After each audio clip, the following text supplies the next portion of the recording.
تحفظ ختم نبوت، ناموس رسالت، رد قادیانیت، حالات حاضرہ اور دیگر اہم ملکی و بین الاقوامی موضوعات پر مبنی مستند اور معلوماتی پروگرامز دیکھنے کے لیے کے ٹی وی آفیشیل کے یوٹیوب چینل کو سبسکرائب کیجیے۔ السلام علیکم، ایک نئی پوڈ کاسٹ کے ساتھ آپ کے سامنے حاضر ہیں۔ آج ہمیں پوڈ کاسٹ میں جوائن کیا رانا حسن صاحب نے، اور ہمارا آج کا جو ٹاپک ہے وہ مسئلہ فلسطین کے اندر قادیانی جماعت یعنی قادیانی نیٹ ورک نے کیا کیا سازشیں کی ہیں، ہم ان اسپیکٹس کو دیکھیں گے۔ حسن بھائی، پروگرام جوائن کرنے کا بہت شکریہ۔ آپ کا شکریہ۔ حسن بھائی، یہ جو زائنزم ہے جسے صہیونیت بھی کہا جاتا ہے، یہ کیا ہے؟ اس کے بارے میں کچھ بتائیے۔ فرحان، دیکھیں، اس کو سمجھنے سے پہلے ہمیں تھوڑا سا تاریخ میں بھی ہم جائیں گے، اس کو دیکھیں گے آپ، اور ماڈرن ڈے میں اس کی کیا ڈیفینیشن ہے اس کو بھی دیکھیں گے۔ تھوڑا سا اگر آپ پیچھے جائیں تو بیسیکلی یروشلم میں ایک پہاڑی ہے جس کا نام زائن ہے، اور یہودیوں کا ماننا یہ ہے کہ اس کو حضرت سلیمان علیہ السلام نے آباد کیا تھا، اور اس کے حوالے سے انہوں نے اس کو جو اپنی تحریک ہے اس کو جو ہے وہ زائنسٹ موومنٹ کہہ لیں یا صہیونیت جس کو ہم اردو میں کہتے ہیں، تو زائنزم بیسیکلی جو ہے نا اس حوالے سے اس کا نام پڑا۔ اور زائنزم کی اگر آپ ڈیفینیشن دیکھیں تو اگر آپ جوش جو ورچوئل لائبریری ہے ادھر جائیں، اگر وزٹ کریں تو ادھر پڑھیں آپ کے زائنزم کی کیا ڈیفینیشن ہے، تو وہ ان کے مطابق جو ہے وہ یہ کہتے ہیں، میرے پاس لیپ ٹاپ میں بھی سامنے اس کے کھلی ہوئی ہے، بلکہ میں یہیں سے آپ کو پڑھ دیتا ہوں ایز اٹ از ہی۔ اس کا ترجمہ ہے وہ یہ کہتے ہیں کہ صہیونیت یعنی جو زائنزم ہے ایک تحریک ہے جس کا مقصد یہودیوں کی اپنے وطن یعنی اسرائیل میں واپسی، خود مختاری اور بحالی ہے۔ 1948 میں یہودی ریاست اسرائیل کے قیام کے بعد اب صہیونی تحریک کا مقصد اسرائیلی افواج کی مدد یعنی IDF جس کو کہا جاتا ہے، اس کی مدد سے ریاست اسرائیل کا تحفظ اور یہودیوں کی ترقی ہے۔ یہ جوش ورچوئل لائبریری کے مطابق جو ہے وہ یہ اس کی جو زائنزم جو ہے اس کی یہ ڈیفینیشن ہے۔ اور اس کی جو آپ نظریہ کہہ لیں وہ یہ ہے کہ جو یہودی ہیں اس میں جو ایک جو تحریک ہے وہ ابھی اب آگے ڈسکس کریں گے، اس کے مطابق کہ یہودیوں کا فلسطین میں جو ہے وہ ان کی جو واپسی ہے وہ ہوگی، اور وہاں پر ان کی ایک صہیونی ریاست جو ہے یہودی ریاست جس کو وہ کہتے ہیں اس کا قیام عمل میں لایا جائے گا، اور پوری دنیا سے یہودیوں کو اکٹھا کر کے وہاں پر دوبارہ سے یہودیوں کو اکٹھا کر کے یہودیوں کی اسٹیٹ بنائی جائے گی، اور بالآخر جو کہ ان کا الٹیمیٹ ٹارگٹ ہے وہ ہے گریٹر اسرائیل، ٹھیک ہے، اس کا قیام جو ہے وہ عمل میں لایا جائے گا۔ تو حسن بھائی، پرائر ٹو دس آپ مجھے یہ بتائیں کہ یہودیوں کے کافی سیکٹس ہیں، تو کیا یہ سب سیکٹس کی یہی ماننا ہے اور وہ اسی ڈیفینیشن پہ کاربند ہے؟ ہاں، یہ بڑا آپ نے امپورٹنٹ کویسچن جو ہے نا ریز کیا ہے۔ نہیں، ایسا نہیں ہے۔ آپ اگر دیکھیں کہ فلسطین میں اور اس کے علاوہ امریکہ میں، پوری دنیا میں مختلف فرقے پائے جاتے ہیں یہودیوں کے۔ اب ان میں جو آرتھوڈاکس جو یہودی ہیں اور جو الٹرا آرتھوڈاکس یہودی ہیں ان کا ماننا یہ نہیں ہے۔ اور اگر آپ دیکھیں اکثر گوگل کریں اگر آپ، اور ہمیں بڑے نیوز چینلز کے اوپر خبروں میں ہم دیکھتے ہیں کہ یہودی جو ہیں جو کہ بڑے بڑے کالے ان کے ڈریسز ہیں اور بڑی لمبی داڑیاں ہیں اور ٹوپیاں پہن کے وہ فلسطین کے حق میں مظاہرہ کر رہے ہیں اور اسرائیل کے خلاف مظاہرہ کر رہے ہیں، وہ آرتھوڈاکس یہودی ہیں زیادہ تر، اور ان کا ماننا یہ ہے کہ اب یہودیت میں ایسا کہیں نہیں ہے کہ یہودیوں کی ایک ریاست جو اس کو دوبارہ فلسطین کے علاقے میں قائم کیا جائے گا۔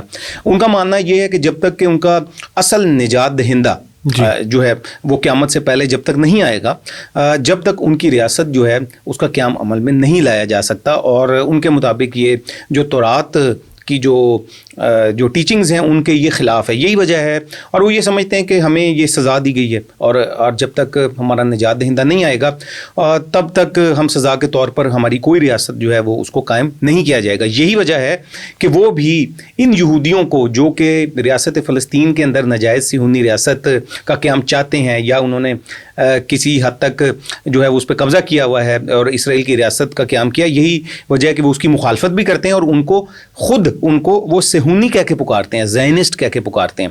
تو یہ اس کی جو ہے نا تھوڑی سی یعنی شارٹ، اگر اس کی ہم ویسے تو اگر ہم اس کی ہسٹری میں جائیں گے تو اس کے لیے ہمیں بہت زیادہ ٹائم درکار ہے۔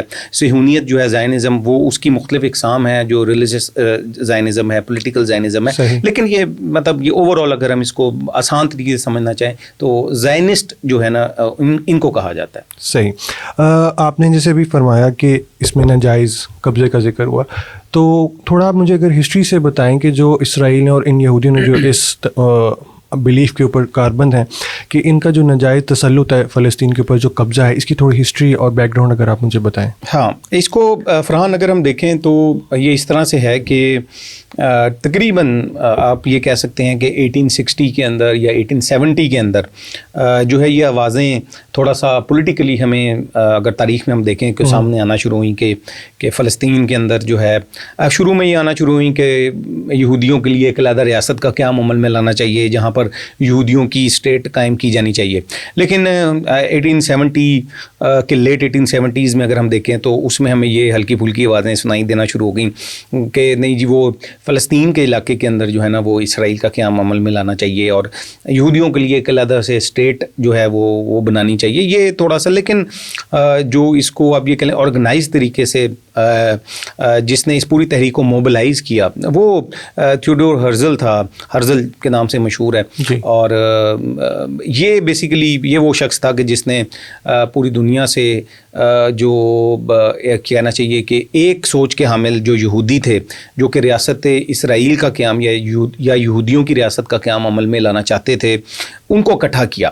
اور یہ آپ دیکھیں کہ سوئٹزرلینڈ میں 1897 میں وہاں پر پوری دنیا سے تقریباً 200 یا اس کے تقریباً لگ بھگ یہودیوں کو اکٹھا کیا گیا جو کہ ایک نظریے کے حامل تھے. وہاں پہ ایک کانفرنس کی گئی اور جہاں جو یہ باضابطہ طور پر جو ہے اب یہ کہیں کہ زائنسٹ جو کانگریس ہے اس کا قیام عمل میں لایا گیا جو کہ بعد میں ورلڈ زائنسٹ کانگریس, یعنی پولیٹیکل رنگ میں لے آئے, وہ پولیٹیکل رنگ میں لے آئے, آرگنائز کر لیا, تنظیم بنا لی, زائنسٹ موومنٹ کہہ لیں یا زائنسٹ کانگریس کے نام سے مشہور ہوئی وہ, لیکن بعد میں اس کا نام ورلڈ زائنسٹ کانگریس بھی رکھا گیا.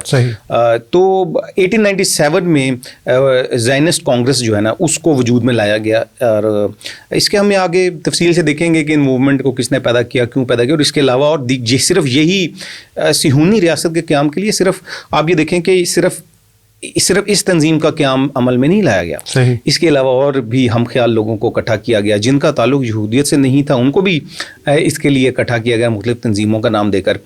لیکن ہرزل وہ شخص تھا جس کو آپ کہہ سکتے ہیں کہ جس نے لوگوں کو موبلائز کیا, پوری دنیا سے یہودیوں کو اکٹھا کیا, اور جس کے بعد آپ یہ کہیں کہ یعنی یہ 29 اگست 1897 میں سوئٹزرلینڈ میں جو پہلی میٹنگ ہوئی تھی ان کی زائنسٹ کانگریس کی, ادھر یہ آپ کہہ سکتے ہیں کہ اس کا باضابطہ طور پر اعلان کیا گیا کہ فلسطین کے علاقے میں اسرائیل کا قیام جو ہے نا وہ عمل میں لایا جائے گا, ایک صہیونی ریاست کو بنایا جائے گا. اور بلکہ اگر آپ اس کو ڈیپلی تھوڑا سا دیکھیں گے تو تاریخ میں اب یہ دیکھیں کہ ان لوگوں نے اس سے پہلے نا خلافت عثمانیہ کو ختم کرنے کی, ظاہری بات ہے وہ بھی بیچ میں ساری چیزیں چل رہی تھیں, تو انہوں نے خلافت عثمانیہ سے بھی یہ کلیم کیا تھا کہ ہمیں وہاں پر ایک یہودی ریاست جو ہے وہ اس کو بنانے کی اجازت دی جائے فلسطین میں. جی فلسطین کے اندر, اور جس میں ان کو خاص جو ہیں وہ رسپانس بھی نہیں ملا اور نتائج بھی نہیں ملے, اور جس کے بعد یہ مختلف قسم کی جو آرگنائزیشنز جو ہیں وہ ہم نے دیکھا کہ سامنے آئی ہیں.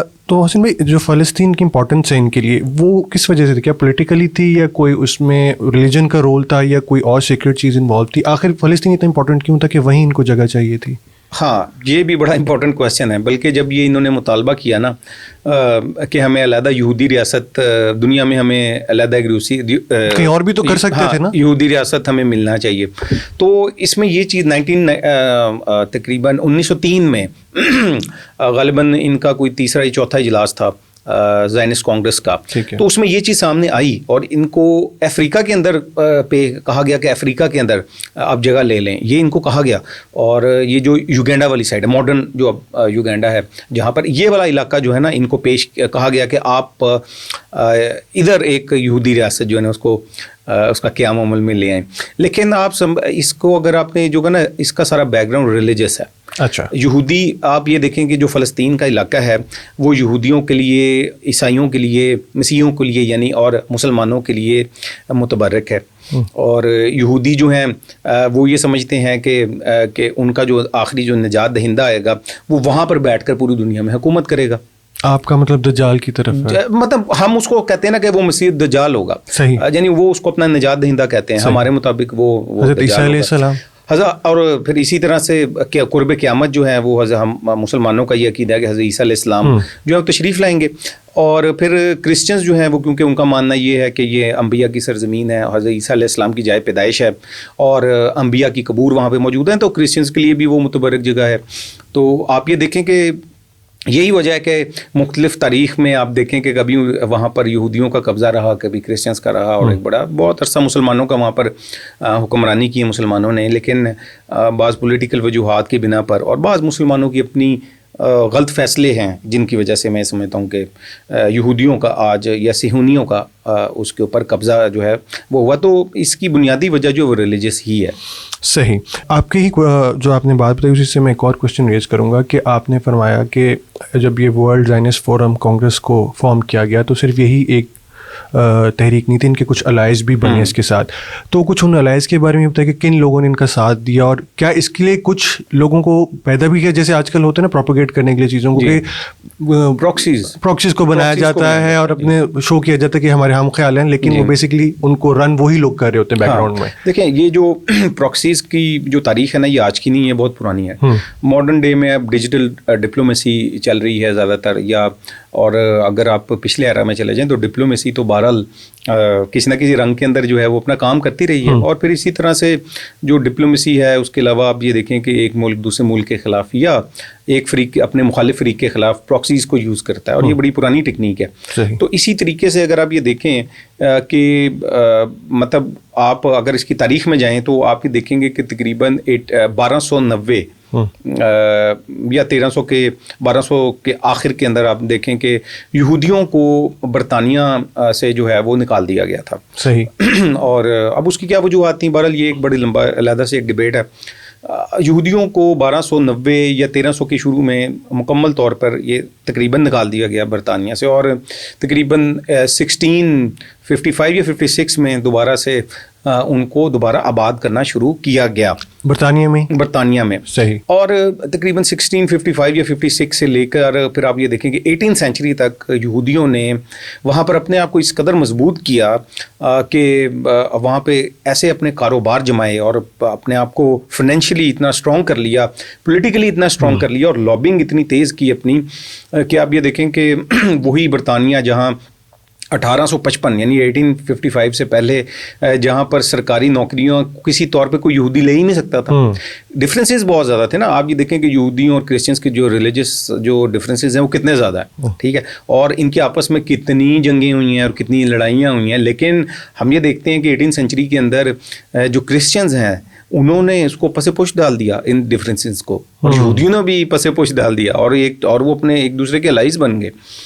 1855 میں آپ دیکھیں نا کہ اتنے زیادہ ڈفرینسز تھے, اور اس سے پہلے اگر آپ دیکھیں کہ ان کی کیا کچھ تاریخ میں آپ دیکھیں کہ ان کی آپس کے کیا تعلقات ہیں. لیکن 1855 میں سرکاری نوکریوں پہ اسے پابندی اٹھا لی گئی, جو آل دو وہ چھوٹی نوکریاں تھیں, جیسے ان کی لابنگ کام کرنا سٹارٹ ہو گئی اور ان کو فروٹفل ہونے لگ, اور انہوں نے برطانیہ کے اندر, کیونکہ آپ کے سامنے دیکھیں کہ دنیا میں ایک حصے پہ برطانیہ قبضہ کیے ہوئے تھا اور کلونیلزم جی, اور دوسرا جو تھا وہ فرینچ جو تھے وہ انہوں نے قبضہ کیا ہوا تھا. تو اب دونوں میں سے آپ یہ دیکھیں کہ یہودیوں کے لیے یہ چیز انہوں نے دیکھا کہ ہم کس پہ زیادہ انفلوئنس کر سکتے ہیں اور کدھر ہمیں زیادہ رزلٹس مل سکتے ہیں, تو انہوں نے زیادہ محنت اس طرف زیادہ کی. آل دو فرینچ سائڈ پہ بھی کی, اس کی ایک علیحدہ تاریخ ہے, اس پہ ہم پھر بات کر سکتے ہیں. لیکن انہوں نے برطانیہ جو برطانوی سامراج تھا, آپ یہ دیکھیں کہ ادھر اس قدر محنت کی, ادھر اتنے اپنے پیر جمائے کہ وہی یہودی جن کو پہلے اجازت نہیں تھی برطانیہ میں آنے کی, پھر اجازت بھی مل گئی, اور پھر یہ تھا کہ سرکاری نوکریاں نہیں لے سکتے تھے, تو 1855 میں سرکاری نوکریاں جو ہیں وہ بھی دینا شروع کر دیں. آل دو وہ میونسپل کمیٹی یا اس طرح کی چھوٹی نوکریاں تھیں, لیکن یہی پہلا اسٹیپ تھا میرے خیال میں, پہلا اسٹیپ تھا, یہیں سے چلنا تھا. اور پھر یہی یہودی تھے آپ یہ دیکھیں کہ جن کو یعنی یو کے اندر تمام اتنی انہوں نے لابنگ کی کہ وہاں پر یہ اس کی پارلیمنٹ کا حصہ بن گئے. 1858 میں جو ہے وہ یہ قانون پاس ہو گیا کہ جو یہودی ہیں وہ پارلیمنٹ کا حصہ بن سکتے ہیں برطانیہ کا. پالیسی میکنگ میں یہ لوگ شامل ہو چکے تھے, پالیسی میکنگ میں شامل ہو گئے, اور یہ وہ دور تھا یہاں مسلمانوں کی 1857 میں جنگ آزادی چل رہی تھی, اور یہاں پہ پولیٹیکل ایک اپنے حالات تھے بہرحال، اور وہاں پر یہودیوں کی لابنگ جو تھی وہ یا صہیونیوں کی جو لابنگ تھی وہ ایک اپنی طرف چل رہی تھی، لیکن وہ یہ ساری انٹر کنیکٹ چیزیں ہیں. اگر اس کو آپ میرے بھی ذہن میں کوشچن آ رہا تھا کہ کیونکہ بر صغیر میں تو برٹش کا قبضہ تھا اور وہ اپنی کالونیز کو بنا رہے تھے، اور آپ دوسرا فرما رہے ہیں کہ یہ ان کی جو پالیسی میکنگ ہے وہاں پہ شامل ہو گئے تھے. تو میرے خیال میں پھر یہودیوں کی نظر یا ان کی پالیسیز جو تھیں وہ میرے خیال میں بر صغیر کو بھی افیکٹ کرنا شروع ہو گئی تھیں. اس کے لیے انہوں نے کوئی جیسے کہتے ہیں طریقہ کار سیٹ کیا تھا. ہاں، یہ دیکھیں اس میں یہ ہوا کہ آپ کو بھی یہ پتہ ہے کہ جب آپ اپنے گولز جو ہیں وہ اچیو کرنے ہوتے ہیں، اور انٹرنیشنل ریلیشنز کے اندر اگر آپ دیکھیں تو آپ صرف آپ کی جو ٹیکنیکس ہیں وہ صرف ایک جیسی نہیں ہوتی ہیں، مختلف ہوتی ہیں، اور آپ کئی دفعہ دوسرے کے کندھے پہ رکھ کر بھی بندوق چلا رہے ہوتے ہیں اور اپنے جو ریزلٹس ہیں وہ لے رہے ہوتے ہیں. تو انہوں نے بھی کسی حد تک ایسا ہی کیا، اور انہوں نے آپ یہ دیکھیں کہ وہی یہودی جیسے میں نے کہا کہ برطانیہ میں داخلے کی اجازت نہیں تھی، وہ داخل بھی ہو گئے، پیر بھی جمائے، فنینشلی اسٹرانگ ہوئے، گورنمنٹ کی نوکریاں لیں، اور پھر گورنمنٹ کی نوکریوں کے بعد 1858 میں ہم نے دیکھا کہ وہ ان کے لیے لا ایمینڈ کیے گئے، اور پھر وہاں پر پہلے یہ لا تھا کہ بائبل پر اوتھ لینا پڑتا تھا، تو اس لا کو ختم کیا گیا کہ جو جوز ہیں وہ تورات کے اوپر جو ہے وہ اوتھ لیں گے، اور پھر یعنی اس حد تک امینڈمنٹ کی گئی. اور پھر اس کے بعد یہ 1877 میں یہ دور بھی آیا کہ ڈیزریلی جو تھا وہ پیدائشی یہودی تھا، وہ برطانیہ کا وزیر اعظم بھی بن گیا. آپ یہ دیکھیں فروٹفل کے ساتھ تک کوئی اتنے کم جو ٹائم تھا اس کے اندر آپ یہ دیکھیں کہ مطلب اس کو کہا جاتا ہے کہ بہرحال تاریخ میں یہ بھی ہے کہ یہ ڈیزریل جو تھا وہ پیدائشی یہودی تو تھا، لیکن اس کا باپ جو تھا وہ اینجلیکن جو ہے وہ بن گیا تھا. اینجلیکن ایک کرسچنس کا ایک آپ سے کہہ لیں کہ ایک علیحدہ سے ایک فرقہ ہے، تو لیکن کرسچنز ان کو کرسچن نہیں مانتے، ٹھیک ہو گیا. تو لیکن بہرحال یہ پیدائشی یہودی تھا، اس میں کوئی وہ بات نہیں ہے. اور یہ وزیر اعظم بنا، اور وہی برطانیہ کے جہاں پر یہودی داخل نہیں ہو سکتے تھے، سرکاری نوکری نہیں لے سکتے تھے، پارلیمنٹ کا حصہ نہیں بن سکتے، صرف اتنے چند دنوں کی محنت کے اندر جو ہے وہ وہاں پہ اتنے انفلوئنشل ہو گئے کہ وہاں پر وہ وزیر اعظم بھی بن گئے. پھر آپ یہ دیکھیں کہ اس کے بعد کیونکہ ان کا اصل جو مقصد تھا وہ تو اسرائیل کا قیام تھا، وہ اسرائیل کا قیام. دیکھیں یہ سب لابنگ کا اصل مقصد کیا تھا کہ وہ برٹش کے ذریعے سے ان کو انفلوئنس کر کے اپنی ریاست کا جو سپر پاور کو کنٹرول کر کے استعمال کرنا چاہ رہے تھے، اپنے ریزلٹس لینا چاہ رہے تھے. اور کرسچنز جو تھے وہ ظاہری سی بات ہے، دیکھیں جو فائنینشیل اور جو پریشر ہوتا ہے، اور اس کے علاوہ جو پیسہ ہے ایک بڑی طاقت ہے. ظاہری بات ہے اس وقت تک یہودی جو تھے وہ بہت انفلوئنشل ہو چکے تھے اپنی مختلف جو بزنس آرگنائزیشنز ہیں ان کے ذریعے سے. اور پھر دوسرا ایک اور بھی بات ہے کہ اس کے لیے مختلف میں نے آپ کو بتایا تنظیمیں بنائی گئیں، اور بڑی خطرناک تنظیمیں بنائی گئیں. یہودیوں نے صرف یہ نہیں کیا کہ صرف پولیٹیکلی فائنینشلی انفلوئنس کیا، بلکہ انہوں نے مختلف آرگنائزیشنز بنائیں، جیسے فری میسنری ہے. آل دو اگر ہم ویسے اگر پڑھیں گے اس کو تو وہ اس کی ایک لمبی ہسٹری ہے، لیکن بہرحال انٹر کنیکٹ ہیں. ہم یہ سمجھتے ہیں کہ اس کے ڈاٹس جو ہیں وہاں تک جاتے ہیں، فری میسنری تک جاتے ہیں. اور پھر سب سے امپورٹنٹ جو تنظیم بنائی فری میسنری تو ٹھیک تھی، اس نے بھی اپنا کام کیا، آج تک بھی کام کر رہے ہیں وہ، لیکن جو بڑی امپورٹنٹ ایک انہوں نے تنظیم بنائی وہ تھی برٹش اسرائیل ورلڈ فیڈریشن. اچھا برٹش اسرائیل ورلڈ فیڈریشن جو تھی نا، اس نے اس چلاکی سے کام کیا. اس نے ایک نیا نظریہ پیش کیا. اس نے یہ کہا کہ یہ جو برٹش لوگ ہیں، جو رائل فیملی خاص طور پر، یہ جو ریس ہے یہ یہودیوں کے جو 12 قبائل ہیں گم شدہ ان میں سے ایک ہے. اچھا. اور ان کو یہ کہا گیا کہ آپ ہیں تو کرسچنز، لیکن آپ اصل میں یہودیوں کے جو 12 قبائل ہیں گم شدہ ان میں سے ایک قبائل ہیں. ٹھیک ہے، گم شدہ یا کچھ کو دریافت کر لیا گیا ہے، یہ کہا جاتا ہے. جو ان کو کہا گیا کہ جو آپ بہرحال ان 12 میں سے ایک قبیلہ ہیں، ایفیلیشن بنائی ان کے ساتھ، ایفیلیشن بنائی. دیکھیں اور کہا جاتا ہے کہ اس وقت کے جو رائل فیملی تھی برٹش، وہ بھی اس کے ممبرز تھے. یہی وجہ ہے نا ماڈرن. آپ دیکھیں، آپ یوٹیوب کے اوپر چھوٹے چھوٹے ویڈیوز دیکھتے ہوں گے کہ وہ کہا جاتا ہے کہ جی یہ جو برٹش جو رائل فیملی ہے یہ بھی یہودی ہیں اور وہ بھی یہودی ہیں. فری میسنری کے حوالے سے بھی ان کے بڑے ویڈیوز اصل میں وہ یہی بات ہے نا کہ وہ اصل میں یہ جو جو برٹش اسرائیل ورلڈ فیڈریشن بنائی گئی تھی، یہ اصل میں اس کا نظریہ تھا، یہ آج بھی ہے، آج یہ کام کرتی ہے، یہ ابھی بھی موجود ہے. اور یہ اس نے یہ نظریہ دیا، اور اس سے لوگ اتنے امپریس ہوئے کہ اس دور میں آپ یہ دیکھیں کہ ان کے ممبرس کی جو تعداد تھی وہ لاکھوں تھی. اچھا. اور جس کے اندر بڑے انفلوئنشل لوگ تھے. اب ظاہری سی بات ہے، اگر آپ کو یہ کہا جا رہا ہو، اگر آپ بھی یہ مان جائیں کہ جی آپ اصل میں ان گمشدہ قبائل یا ان قبائل میں سے ہیں اور آپ اس کے ممبر بھی بن جائیں، تو ان کو انفلوئنس کرنا اور پھر بعد میں یہ ان کو انفلوئنس کرنا کہ جی ہمیں علیحدہ مملکت چاہیے، یہ تو بڑی چھوٹی سی بات ہے. ان سے تو پھر آپ بہت بڑے بڑے کام کروا سکتے ہیں نا. تو اس طرح سے مختلف جو تنظیمیں ہیں ان کو بنایا گیا. اور پھر اس کے بعد آپ یہ دیکھیں کہ 1857 میں جنگ آزادی یہاں پہ ہوئی. جی. اور برٹش جو تھے وہ آپ کو پتہ ہے کہ وہ خلافت عثمانیہ کا خاتمہ بھی چاہتے تھے. بالکل. اور اسرائیل کے قیام کے لیے یہودی بھی چاہتے تھے کہ ان کی تو پہلے ٹسل چل رہی تھی نا، ان کو انہوں نے وہ بھی یہی چاہتے تھے کہ خلافت عثمانیہ ختم ہوگی تو پھر فلسطین میں ان کی ریاست قائم ہوگی. ہاں جی بالکل. ٹھیک ہے نا. تو اب اس کے لیے انہوں نے جیسے میں نے آپ کو بتایا کہ مختلف تنظیمیں بنائی، جیسے یہ جو فری میسنری، آپ نے فری میسنری نے کچھ اور کام کیا کسی اور طریقے سے، لیکن جو کام برٹش اسرائیل ورلڈ فیڈریشن نے کیا وہ ڈفرینٹ تھا. صحیح. اور پھر اس میں انہوں نے مختلف، جیسے میں نے آپ کو بتایا کہ پراکسیز کی، اسی طرح کچھ لوگوں کو کھڑا کیا. اور کیونکہ مین جو مسئلہ تھا وہ تھا ایجیٹیشن اور مسلح جدوجہد. اور میرے خیال میں مسلمانوں کی طرف سے سب سے زیادہ ہوگی، مسلمانوں کی طرف سے تھی. دیکھیں فلسطین تو مسلمانوں کے لیے زیادہ، جو 1857 کی ہے نا تحریک آزادی، اس میں تو سکھوں نے، ہندوؤں نے، مسلمانوں نے، برِ صغیر میں سب نے مل جل کے ہی، کلیکٹیو ایفرٹ تھی، اپنی اپنی تھی، لیکن انہوں نے بھی کی. لیکن باقی آپ یہ دیکھیں کہ جو برٹش راج تھا اس کی جو ٹیریٹریز تھیں کہاں تک پھیل گئی تھیں. اور پھر آپ یہ دیکھیں کہ کچھ حصے پہ فرانس، جیسے میں نے کہا کہ وہ قبضہ کیے ہوئے تھا، کچھ حصے پہ برطانیہ تھا، اور فلسطین کا جو حصہ تھا وہ فرسٹ ورلڈ وار کے بعد جو تھا وہ برٹش مینڈیٹ کا حصہ تھا. صحیح. ٹھیک ہے. اور اگر آپ اس میں اس کی تاریخ میں اگر آپ جائیں گے تو اس میں دیکھیں کہ کیونکہ مسلح جدوجہد جو تھی نا اس سے خائف تھے. ٹھیک ہے.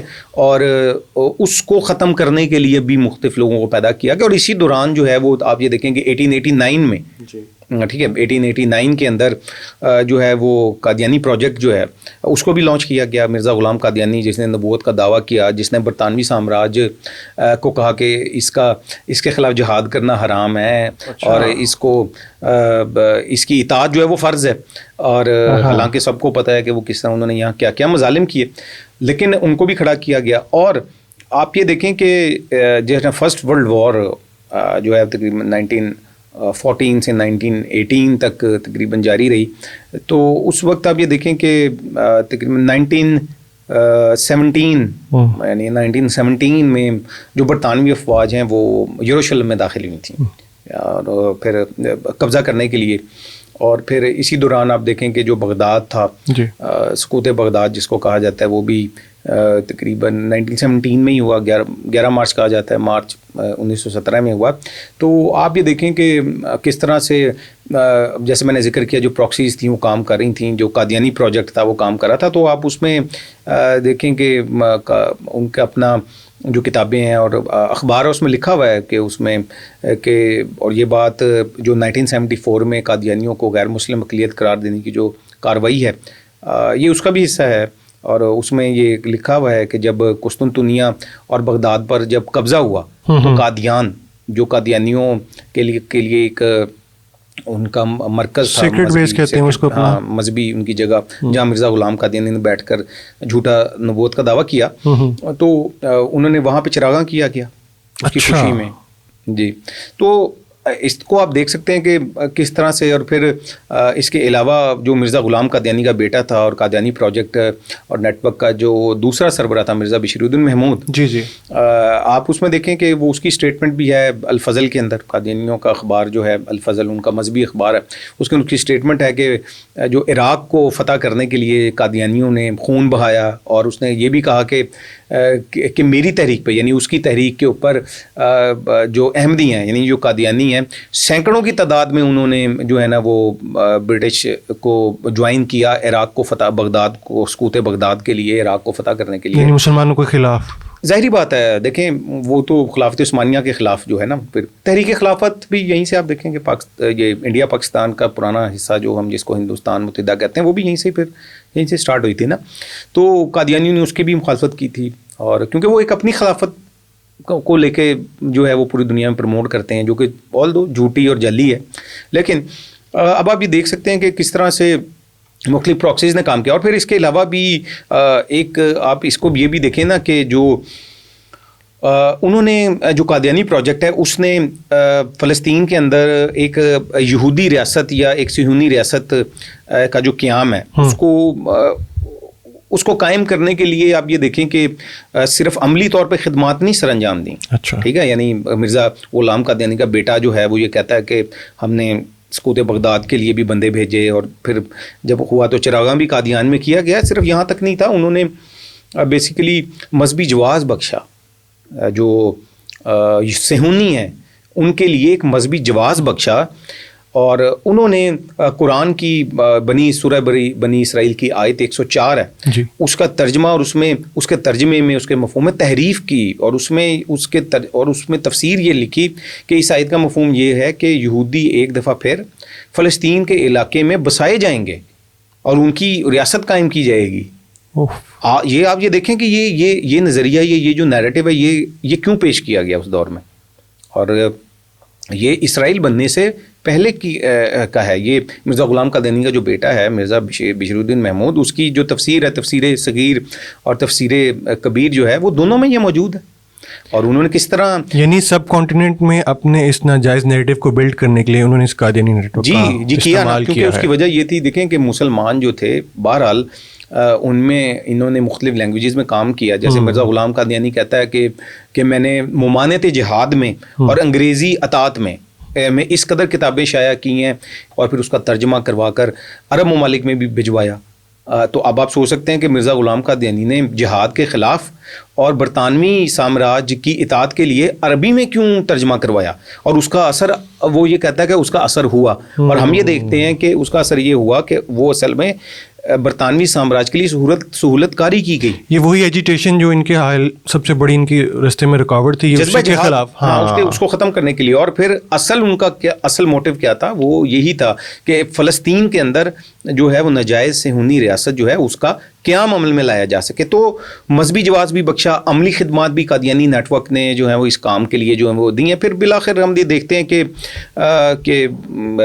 19 آپ یہ دیکھیں کہ 17 میں نومبر 1917 میں سابق جو برطانوی وزیر اعظم تھا جو آرتھر بیلفور, اس نے ڈیکلیریشن جو ہے وہ دیا, جس کا بیلفور ڈیکلیریشن کے نام سے مشہور ہے. اور اس میں باضابطہ طور پر ایک یہودی ریاست کے قیام کے لیے جو ہے وہ اعلان کیا گیا, یا اس کے لیے ایک ڈیکلیریشن پیش کیا گیا, جس کے بعد ہم دیکھا 1948 میں وہ آخرکار جو ہے وہ بن گیا. لیکن یعنی ان کی ڈپلومیٹک فتح ہو گئی جو وہ کئی 100 سالوں سے کر رہے تھے. ہاں ڈپلومیٹک فتح جو ہے نا وہ ہو گئی. 1917 میں آپ یہ دیکھیں کہ اس کو آپ ایسے دیکھیں کہ 1917 میں بیلفور ڈیکلیریشن آیا, اور 1917 میں بیلفور ڈیکلیریشن آنے کے بعد جو قادیانی پروجیکٹ تھا اس نے کس قدر جلدی کی, اور وہ اس نے بھانپ لیا. انہوں نے دیکھ لیا کہ اس ڈیکلیریشن کے بعد اب یہودی ریاست جو ہے وہ اس کا قیام آئے گا ہی آئے گا عمل میں, اور یہ ان کی پراکسیز ہیں, اور جیسا جیسا وہ کہتے ہیں اس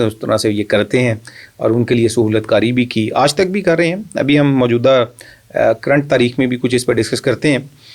لیکن آپ یہ دیکھیں کہ جو اس وقت مرزا بشیر الدین محمود تھا جو قادیانی پروجیکٹ کا اس وقت سربراہ تھا, اس نے 1924 میں یروشلم کا دورہ کیا, اور کہا جاتا ہے کہ تقریباً 1920 میں ایک قادیانی جو ایک ممبر تھا سینئر, اس کو بھیجا گیا حالات کا جائزہ لینے کے لیے. اور پھر اس کے بعد آفٹر دیٹ 1924 میں مرزا بشیر الدین محمود جو ہے اس نے وزٹ کیا یروشلم کا. اور پھر 1931 میں 32 یا 31 میں اس وقت موجودہ اسرائیل جو ہے اس کا تیسرا بڑا شہر جو ہے وہ حیفا ہے, اور اس کا علاقہ ہے کبابیر, اور وہاں پر ایک ماؤنٹ کارمل ہے, اس کے اوپر قادیانی پہلا سینٹر بنایا گیا محمود سینٹر کے نام سے.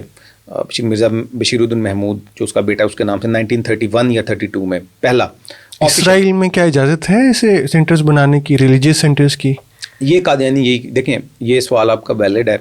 میں اس چیز سے، کیونکہ میرے خیال میں جو میری انفارمیشن ہے شاید نہیں ہے. جی قادیانی یہی کہتے ہیں نا، اب تو نہیں ہے نا، لیکن قادیانی یہ کہتے ہیں کہ ہم نے کہ دیکھیں جی آپ لوگ یہ ہم پہ اعتراض کرتے ہیں کہ اسرائیل کے اندر جو ہے وہ قادیانیوں کا سینٹر موجود ہے کبابیر میں. حیفا شہر ہے اور حیفا میں کے اندر ایک جگہ ہے جس کا نام کبابیر ہے. تو یہ 1930 وہ یہ کہتے ہیں کہ 1931 میں اس کو بنایا گیا یا 32 میں. وہ یہ کہتے ہیں یہ تو اسرائیل کا قیام تو آیا ہے 1948 میں عمل میں. تو وہ یہ کہتے ہیں کہ یہ تو اسرائیل کے بہت پہلے سے بنایا گیا. اس وقت یہ تو برٹش مینڈیٹ کا پورا علاقہ فلسطین کا تھا، برٹش مینڈیٹ میں تھا. حالانکہ ایسا نہیں ہے. 1917 کے اندر آپ یہ دیکھیں کہ بیلفور ڈیکلیریشن پیش کر دیا گیا تھا اور جس میں یہ صاف طور پر اعلان کیا گیا کہ یہ جو اسرائیل کے اندر فلسطین کے اندر اسرائیل کی ریاست جو ہے وہ جو اسٹیٹ جو ہے وہ قائم کی جائے گی، اس کو قائم کیا جائے. تو انہوں نے بھانپ لیا اس کو اور اس کے بعد انہوں نے دیکھ لیا کہ ہم وہاں پہ بھی جڑیں اپنی مضبوط کریں گے. اور صرف انہوں نے وہاں بیٹھ کر یہ نہیں کیا، دیکھیں ان کو وہاں پر بسایا گیا، یہ خود نہیں آئے، دیکھیں نا کہ ان کو وہاں پر جگہ دی گئی اور ان کو اس علاقے کے اندر بسایا گیا. کس کی طرف سے؟ برطانوی سامراج اور صہیونیوں کی طرف سے. ٹھیک ہے، کیونکہ وہ وہاں پر اسرائیل کا قیام چاہتے تھے اور وہاں پر جو عرب لیڈرز تھے لوکل اور پھر عرب مختلف موومنٹس تھیں وہ اس کے خلاف تھیں کہ فلسطین کے اندر اسرائیل کی ریاست کا قیام عمل میں لایا جائے. اور آپ تاریخ میں دیکھیں، اگر ہم جائیں گے تو بہت یہ لمبا اور لینتھی ہو جائے گا، یہ علیحدہ سے ایک ڈسکشن ہے. وہاں پر آپس میں کئی لڑائیاں ہوئیں. یہودیوں کی مختلف مسلح تنظیمیں موجود تھیں، ٹھیک ہے، جو کہ عرب مجاہدین کے ساتھ لڑتی تھیں. تو قادیانیوں نے وہاں پر جو اپنا سینٹر بنایا 1931 میں، یہ بیلفور ڈکلیریشن کے بعد بنا ہے، ٹھیک ہے، اور پھر ان کو بسایا گیا. یہ وہاں پر بیٹھ کر عربوں کے خلاف جاسوسی کرتے تھے. بلکہ یہ کہنا درست ہوگا کہ جو انہوں نے ان کے لیے کام کیا یہ ان کو انعام کے طور پہ وہاں پہ بنانے دیا گیا یا بسایا گیا. دیکھیں انعام اس وقت تو یہ بنجر ایک زمین تھی، پہاڑ تھا. انعام تو کیا تھا، یہ لوگ دیکھیں انہوں نے اپنے بینیفٹس لیے اور انہوں نے ان کے لیے سہولت کاری کی، وہاں بیٹھ کر عربوں کے خلاف جاسوسی کی. اور وہاں پر جو مختلف عرب جو آرگنائزیشنز تھیں اور مختلف تنظیمیں تھیں جو مسلح جہاد بھی کر رہی تھیں صہیونیوں کے خلاف اور برطانوی مینڈیٹ کے خلاف، ان کے لیے مسلمانوں کے خلاف جاسوسی کی انہوں نے. اور وہاں پہ جلال الدین شمس تھا جس کو وہاں پر بھیجا گیا تھا اور قادیانیوں کی جانب سے، جس نے وہاں پر بیٹھ کر مسلمانوں کو بہت نقصان پہنچایا، مسلمانوں کے خلاف جاسوسی کی. 30s کے اندر وہاں پر اپنے مرکز بنا لیا اور وہاں پر کئی عرب جو تھے جو کہ غدار قسم کے تھے ان کو اپنے ساتھ ملایا، جن کو قادیانی بھی بنا لیا. اور آپ کو پتہ ہے کہ بہت لالچ دیتے ہیں. اور پھر جب آپ کی کمر کے پیچھے اس وقت کے سامراج کا ہاتھ ہو، صہیونی قوتوں کا ہاتھ ہو اور آپ ہی جواز پیش کر رہے ہوں، یہ آپ اپنی مذہبی کتابوں میں یہ جواز پیش کر رہے ہوں کہ اسرائیل کی ریاست کا قیام تو عمل میں آئے گا، کیونکہ قرآن یہ کہہ رہا ہے کہ یہودیوں کی ریاست فلسطین میں قائم ہوگی. آج ماڈرن ڈے کے اندر بھی آپ یہ دیکھیں کہ جو اسرائیلی ہیں، جو صہیونی ہیں، وہ یہ کوٹ کرتے ہیں کہ مسلمانوں کا ایک ایسا فرقہ موجود ہے، یعنی قادیانی، کہ جو یہ کہتا ہے کہ جس کا ماننا ہے کہ قرآن یہ کہتا ہے کہ فلسطین کے علاقے میں یہودی ریاست کا قیام جو ہے وہ ہوگا اور جس کو اور دنیا بھر سے اکٹھا کر کے لایا جائے گا. یہ تو ہم نے یہ دیکھا کہ یہ تو صہیونیوں کا نظریہ اور نیریٹو ہے. یہ تو بہتان ہے قرآن پہ. اور یہ کیسا تحریف ہے، کیسے مسلمان اپنے آپ کو کہتے ہیں جو مسلمانوں کے خلاف ہی کام کر رہے ہیں. تحریف ہے، یہ تحریف ہے، یہ بہتان نہیں، تحریف ہے. تو وہ پھر وہاں بیٹھ کر 1931 سے لے کے پھر آنورڈ انہوں نے مسلمانوں کے لیے وہاں کے مسلمانوں کے خلاف جاسوسی کی. اسرائیل جو بعد میں ریاست آئی اس کے لیے اور اسرائیلی قوتوں کے لیے، صہیونی قوتوں کے لیے، برطانوی سامراج کے لیے وہاں پر بیٹھ کر جو ہے وہ مختلف قسم کی جاسوسیاں کرتے رہے مسلمانوں کے خلاف. اور آپ یہ دیکھیں کہ اس وقت بھی ایک بڑا سینٹر جو ہے وہ حیفا میں کبابیر کے علاقے میں موجود ہے، محمود سینٹر جس کو کہا جاتا ہے. اور اس کے علاوہ جو ان کے بڑے سینٹرز ہیں وہ پورے اسرائیل میں موجود ہیں. سب سے بڑا اس کے علاوہ بھی موجود ہیں. جی تل ابیب میں بھی ہے اور بھی علاقوں میں ہے. بلکہ اور پھر میرا کوشچن آپ سے وہی ریپیٹ ہے کہ ان کو اجازت کیسے ہے؟ دیکھیں اسرائیل کے اندر نا کوئی بھی شخص کسی دوسرے مذہب کی تبلیغ نہیں کر سکتا. جی بالکل. تو آپ تو کہہ رہے ہیں سینٹرز بھی بنا بیٹھے ہیں. آپ اپنے مذہب کے اندر تبلیغ کر سکتے ہیں. مثال کے طور پہ اگر وہاں پر جیوز جو یہودی ہیں جو کرسچنز ہیں وہ کرسچنز میں کر سکتے ہیں, مسلمانوں میں کر سکتے ہیں تبلیغ. لیکن قادیانی وہ واحد وہاں پر ایک نیٹ ورک ہے جس نے مذہب کا لبادہ جھوٹا اڑا ہوا ہے اسلام کے نام کا. وہ واحد ہے ایسا نیٹ ورک ہے کہ جس کو تمام مذاہب میں تبلیغ کی اجازت ہے. اور حیفا جو تیسرا شہر ہے اسرائیل کا, وہاں پر حیفا یونیورسٹی ہے جو کہ اسٹیٹ کی یونیورسٹی ہے بہت بڑی. وہاں پر ان کے وہاں پہ سٹالز لگتے ہیں تبلیغی, وہاں پر کتابیں یہ رکھتے ہیں, وہاں پہ یہ تبلیغ کرتے ہیں.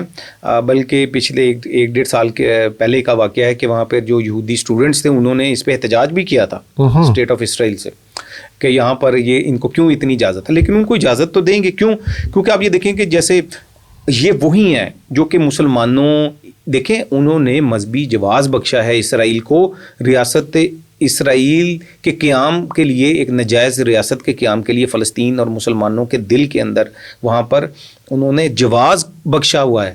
ان کی پیٹھ پہ چھرا گھونپنے والے یہی ہیں, مسلمانوں کی پیٹھ میں چھرا گھونپنے والے قادیانی پروجیکٹ ہے, قادیانی نیٹ ورک ہے. وہ یہ کہتے ہیں کہ قرآن یہ کہتا ہے کہ فلسطین کے اندر اسرائیل کی ریاست جو ہے وہ یہودیوں کی ریاست قائم ہوگی.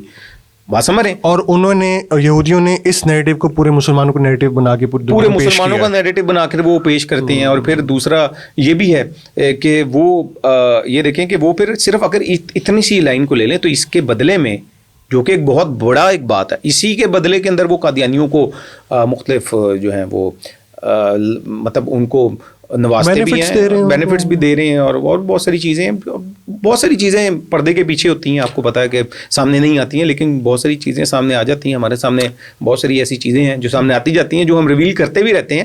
بعض ایسی چیزیں ہیں, انفارمیشن ہمارے تک ہے کہ قادیانی وہاں کیا کر رہے ہیں, اور کتنے انڈینز قادیانی جو کبابیر میں جو ان کا سینٹر ہے محمود سینٹر, وہاں جو انڈین ہیں وہ آپریٹیوز ہیں مین, اور وہاں پر کتنے پاکستان سے گئے ہوئے قادیانی کام کر رہے ہیں. اس کے بارے میں علم ہے. پاکستانی بھی وہاں پہ ہیں؟ جی بالکل ہیں.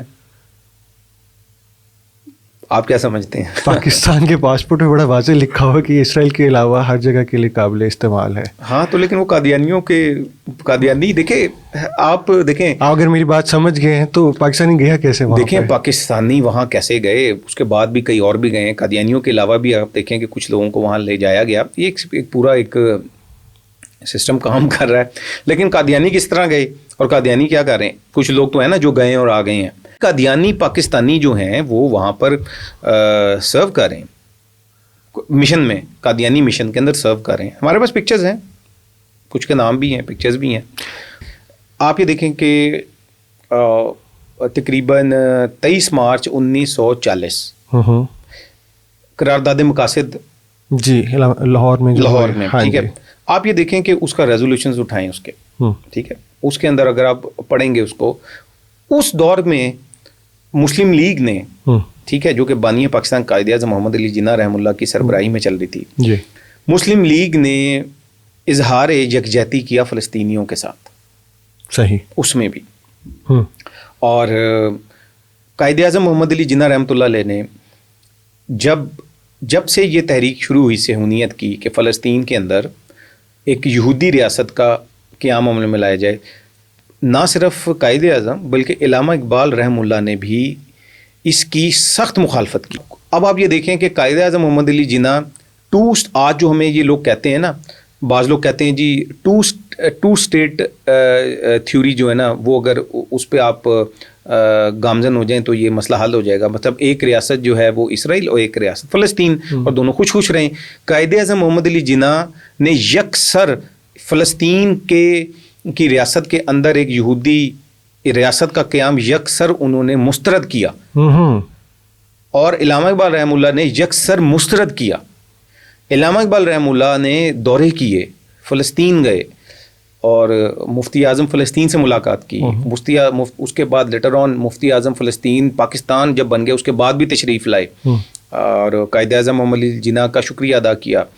اور قائد اعظم محمد علی جناح نے بالکل یکسر اس بات کو مسترد کر دیا کہ فلسطین کے اندر کسی قسم کی کوئی یہودی ریاست کا قیام عمل میں نہیں لایا جائے گا.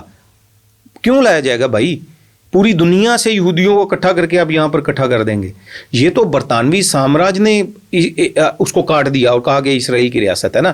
یہ تو اس وقت کی جو انٹرنیشنل اسٹیبلشمنٹ ہے یہ اس نے فیصلہ کیا فورسفلی کیا گیا اور یہ ظلم کیا گیا, اور جس کے کانسیکوینسز ہم آج تک بھگت رہے ہیں اور پوری دنیا کے سامنے ہیں. اور قائد اعظم محمد علی جناح کی میں یہ کہتا ہوں کہ کمال کی دور اندیشی تھی, اور کیا خارجہ اور وہ پاکستان کی خارجہ پالیسی کو ڈیفائن کر کے گئے کہ پاکستان اسرائیل کو تسلیم نہیں کرتا, اور پاکستان ٹو نیشن تھیوری جو ہے اس کو بھی نہیں مانتا. یہ کوئی ٹو نیشن تھیوری کوئی کہ یو این کی ریزولوشن پہ عمل کیا جائے اور ایک اسٹیٹ اسرائیل کی اور ایک اسٹیٹ کہا جاتا ہے کہ فلسطین کی, ایسا ہے ہی نہیں ہے. پوری اسٹیٹ فلسطین کی ہے, اسرائیل کا تو کوئی نام ہی کوئی نہیں ہے. آج سے کچھ سال دہائیوں پہلے آپ پیچھے چلے جائیں تو کہاں ہے اسرائیل کی اسٹیٹ؟ سب کا سب فلسطین ہے. یہ تو برٹش نے اور برطانوی سامراج نے, انٹرنیشنل اسٹیبلشمنٹ نے اس کو کاٹ پیٹ دیا اور کہا جی یہ ریاست اسرائیل, اور جو کاٹا پیٹا اس کو بھی نہیں انہوں نے مانا, وہ تو آگے بڑھتے جا رہے ہیں. وہ تو ایک گریٹر اسرائیل کو چاہتے ہیں نا. اور آپ بھی دیکھیں جو اصل میں اسی طرف آ رہا ہوں جو آپ نے سوال کیا تھا. میں اصل میں ادھر ہی ایک اور کوشچن آپ سے کرنا چاہتا ہوں کہ ٹو نیشن تھیوری کی آپ نے بات کی, لیکن سب کانٹیننٹ میں بھی تو قائد اعظم نے دو قومی نظریے کے حوالے سے ہی کام کیا, اور ہماری جو سپریشن ہوئی ہے, ہمیں جو آزادی ملی ہے, وہ تو اسی ہی نظریے پہ ہے. تو آپ نے کہا ہے کہ پاکستان یو این کو نہیں مان رہا, تو کیا اسرائیلیز پہ اسرائیلیز کے اوپر نہیں مان رہا؟ نہیں, جو یو این کہتا ہے کہ جی اسرائیل کے لیے بھی ٹو نیشن تھیوری ہونی چاہیے, تو کیا اسرائیلی نے یہ بات اٹھائی نہیں ہوگی کہ پاکستان بھی تو اسی بنیاد پہ بنا ہے؟ نہیں دیکھیں, یہ یو این تو نہیں کہہ سکتا نا. یہ تو اس دور میں جب قائد اعظم محمد علی جناح نے اپوز کیا ٹو نیشن تھیوری کو, ٹھیک ہے, اور اس ٹائم علامہ اقبال نے اس سے پہلے کیا, اور جو مسلم لیگ تھی, آل انڈیا مسلم لیگ, اس نے بھی اپوز کیا. تو اس میں یہودیوں کا سب سے پرانا اخبار ہے, تقریباً پرانا اخبار ہے 1841 سے وہ چھپ رہا ہے, آج بھی چھپتا ہے انگلینڈ سے غالباً, جوئش کرونیکلز کے نام سے. تو جوئش کرونیکلز نے یہ کوٹ کیا اپنے 1940s کے جو اس کے شمارے ہیں, اس کو اگر پڑھیں تو اس میں اس نے کہا ہے کہ یہ جو محمد علی جناح ہیں وہ بر صغیر میں تو مذہب کی بنیاد پر مسلمانوں کے لیے ایک علیحدہ ریاست کا قیام تو چاہتے ہیں, لیکن وہ فلسطین میں یہودی ریاست کا قیام یہودیوں کے لیے کیوں نہیں چاہتے؟ دیکھیں یہ فرق چیز ہے. مسلمان بر صغیر میں ایک مسلم اسٹیٹ اس لیے چاہتے تھے کیونکہ وہ یہاں پر صدیوں سے آباد ہیں, وہ یہاں پر آباد ہیں. مسلمانوں نے یہ نہیں کہا کہ پوری دنیا سے مسلمانوں کو یہاں پہ اکٹھا کر کے یہاں پہ ایک مسلمان اسٹیٹ بنا دی جائے, ٹھیک ہے, اور جہاں پر مسلمان ہوں ہی نہ, یہاں پہ تو مسلمان پہلے سے تھے, ٹھیک ہے.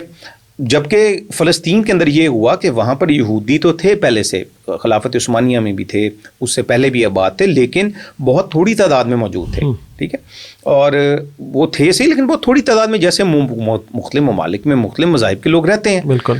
لیکن یہ کیسی تھیوری ہے کہ پوری دنیا سے یہودیوں کو اکٹھا کیا جائے گا, ٹھیک ہے, اور ڈھو کے, عام الفاظ میں ڈھو کے یہاں تک لایا جائے گا اور اسرائیل میں بسایا جائے گا, فلسطین کے دل کے اندر بسایا جائے گا, اور یہاں یہودی ریاست کا کیا معاملہ میں لایا جائے گا, جو کہ آج بھی جاری ہے. یعنی آج بھی وہ کیا کر رہے ہیں کہ پوری دنیا سے آج بھی یہودیوں کو بھر کے لا کے اسرائیل کے اندر بسا رہے ہیں.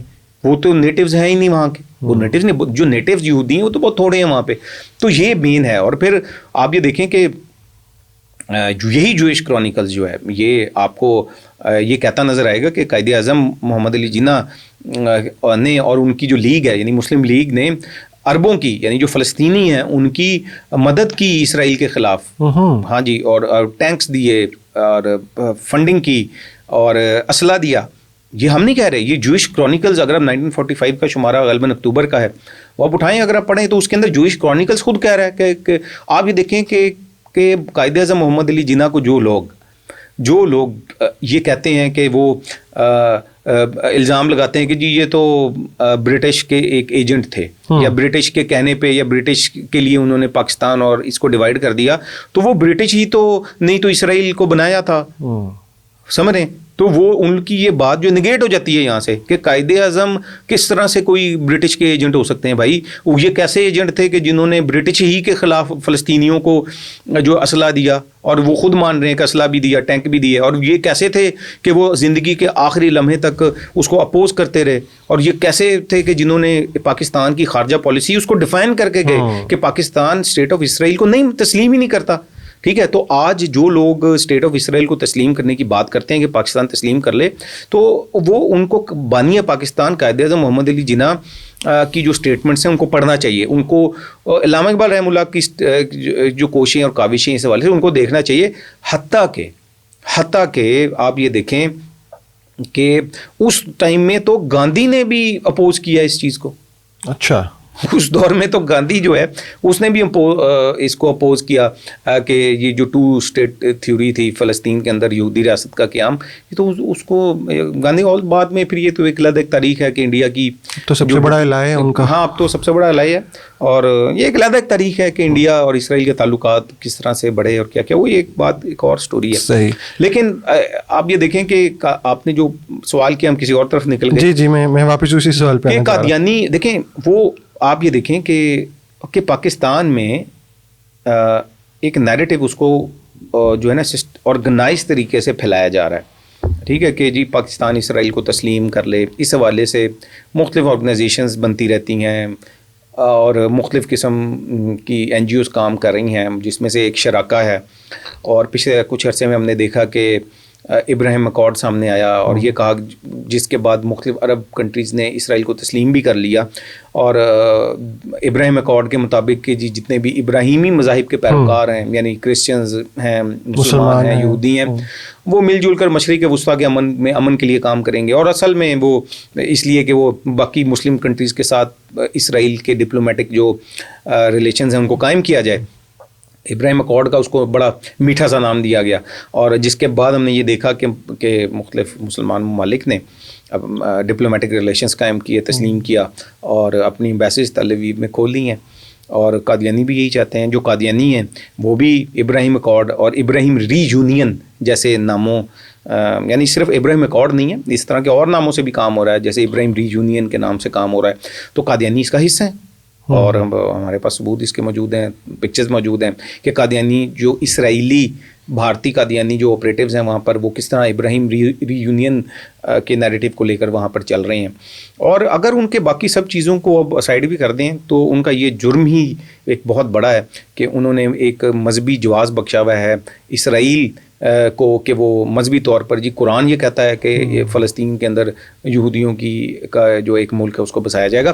تو اس کے علاوہ وہاں پر جو نیکسز ہے اسرائیل کا, قادیانیوں کا اور انڈیا کا, آپ سوچ سکتے ہیں, مجھے کو بتانے کی بہت زیادہ ضروری نہیں. جو ٹرائکا یہ کس طرح پاکستان کے خلاف کام کر رہا ہوگا, کس طرح سے وہاں پاکستان کے خلاف ڈس انفارمیشن کمپینز جو ہیں اس کو لانچ کیا جاتا ہے. اور پھر اسرائیل آج کل جو میرے خیال اگر کچھ ایگزامپلس دے دیں تو ہمارے ویورز کے لیے بہتر ہو جائے گا کہ اسٹرائکا کی کوئی ایک دو. دیکھیں سب سے پہلے بڑی عام سی چیز جو عام لوگ اس کو سمجھ سکتے ہیں وہ اس طرح سے ہے کہ مختلف جو انٹرنیشنل فورمز ہیں نا ان کو یوز کیا جاتا ہے پاکستان کو پریشرائز کرنے کے لیے, ڈس انفارمیشن پھیلانے کے لیے, اور کہ پاکستان میں جی ہیومن رائٹ وائلیشنز ہو رہی ہیں, پاکستان کو اسٹیبل ملک نہیں ہے, پاکستان میں مذہبی آزادی نہیں ہے, پاکستان پہ پابندیاں لگائی جائیں, پاکستان جو ہے وہ اس کو قرضے نہ دیے جائیں, یہ کیا جائے, وہ جی سینکشنز لگائی جائیں. یہ مختلف طریقے سے اس کو پریشرائز کرنے کے لیے بھی استعمال کیا جاتا ہے.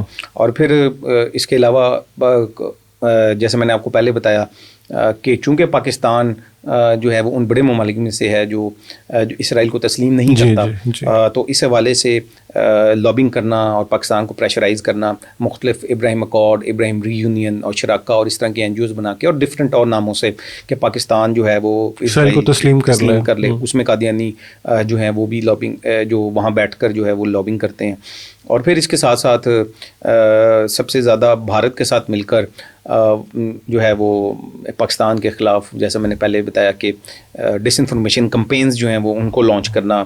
اور پھر اس کے ساتھ ساتھ یہ آپ یہ دیکھیں کہ پاکستان کے خلاف مختلف جھوٹی افواہیں پھیلانا, وہ بھی ڈس انفارمیشن کمپینز میں ہی آتا ہے. تو اس طرح سے مختلف حربے یوز کر کے وہاں پر پاکستان کے خلاف سازشیں کی جاتی ہیں. اور جو کہ آپ دیکھیں ان کا جو اپنے اسرائیل کے جو اخبارات ہیں اس میں یہ خبریں آتی رہتی ہیں, اور کس طرح سے اسرائیل کے اخبار جو ہیں وہ بھی یہ کہتے ہیں کہ جی احمدی جو ہیں وہ پاکستان میں آزاد نہیں ہیں, احمدیوں کے خلاف وہاں بڑے مظالم ہوتے ہیں. تو اب سوال یہ پیدا ہوتا ہے کہ اچھا بھی آزاد نہیں تو اتنا کچھ کر رہے ہیں, آزاد ہو کے تو یہ کیا کریں گے. اسرائیل کے اندر جو اسٹیٹ آف اسرائیل جو ہے وہ اس کو قادیانیوں کی پاکستان میں آزادی سے کیا لینا دینا, ہم تو ان کو تسلیم ہی نہیں کرتے. تو وہ اپنا کام کریں, لیکن نہیں, وہ اپنا کام واقعی کر رہے ہیں, لیکن وہ اصل کام وہ ہے جو پاکستان کے خلاف ہے.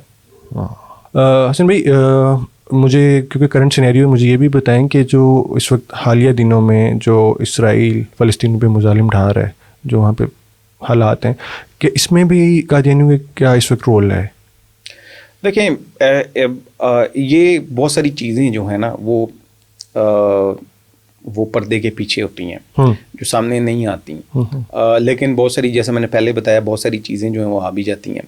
تو آپ یہ دیکھیں کہ اسرائیل کے اندر بیٹھ کر قادیانی اصل میں تو صہیونیوں کے لیے, اسرائیلیوں کے لیے سہولت کاری کر رہے ہیں نا. صحیح.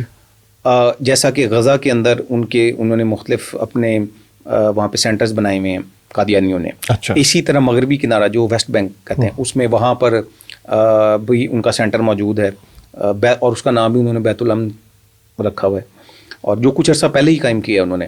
اور وہاں کیا نام رکھا ہوا؟ بیت الامن کے نام سے, بیت الامن. اور پھر وہاں پر بیٹھ کر وہ وہاں پر جو لوکل مزاحمتی تنظیمیں ہیں ان کے خلاف کس طرح سے جاسوسی کر رہے ہوں گے, یہ بھی آپ دیکھ سکتے, کیونکہ ان کی تاریخ ہے نا. جی جی جی جی. دیکھیں, مختلف ڈاٹس ہوتے ہیں, آپ ڈاٹس کو ملاتے ہیں اور پھر آپ ان کا پیٹرن وہی چل رہا ہے. پیٹرن وہی ہے. اس طرح مختلف اپنے سینٹرز بنا کے فلسطین کے ایسے علاقوں کے اندر, اور وہاں پر جو مسلمانوں کی مزاحمتی تحریکیں چل رہی ہیں, تنظیمیں ہیں, ان کے خلاف وہاں پر سب سے پہلے جاسوسی کرتے ہیں.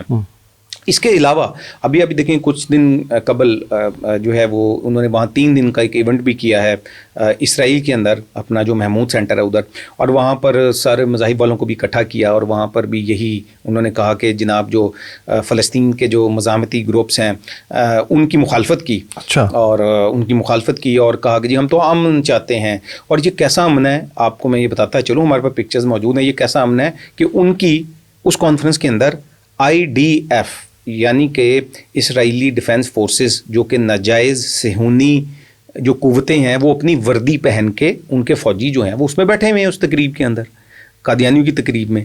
تو ان کا وہاں بیٹھنا ہی آپ کو بتا دے گا کہ یہ کس سائڈ پہ ہیں. یہ کو بہت اس میں کو دیکھیں, بہت ساری چیزیں ہوتی ہیں کہ جو آپ کو بہت کچھ سمجھنا نہیں. آپ تصویر بعض ایسی ہوتی ہیں جن کو ہم کہتے ہیں کہ بولتی تصویریں. بالکل ٹھیک ہے. تو جو ایسی تصویریں ہیں جو ہیں ان کو ہم کہتے ہیں بولتی تصویریں.